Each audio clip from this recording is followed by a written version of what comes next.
अहो माझं डोकं खूप खूप दुखतंय हो. थांब मी जरा दाबून देतो मग तुला बरं वाटेल.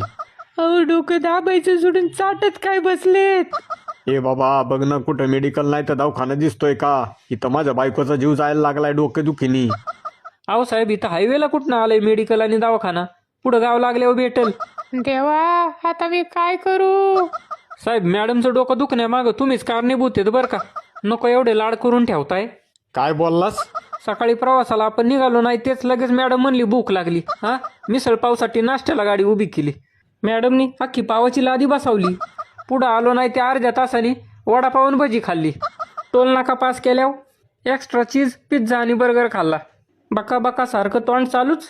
तरी पण माझी कोल्ड कॉफी प्यायची राहिलीच की. बघितलं का हाय का लाज. तुला ड्रायव्हर ठेवलाय का माझ्या बायकोच्या खाण्यावर लक्ष द्यायला ठेवलाय? हे बघ ती माझी बायको आहे मी तिचा नवरा आहे. तिने काय खायचं आणि काय नाही ते मी बघन. तुझा बोलायचा काय संबंध? अरे पोटे का पालिकेची घंटा गाडी नुसतेच भरत चालल्यात. हो त्या ड्रायव्हरला म्हणाव तुझं तोंड बंद कर, किती बडबडतोय. ए बाबा तुझं तोंड बंद कर आणि गाडी पळव ना जोरात. मला काय मी पळवीन जोरात पण स्पीड लिमिटचा दंड लागल्यावर माझ्या नावाने बोंबलू नका. लागला तर लागू दे दंड. कुठं माझ्या बापाचे पैसे जाणार आहेत हिच्या बापाचे पैसे जाणार आहेत. सासऱ्याच्या नावावर गाडी आहे. काय सांगता मग चांगलीच रेमटवतो.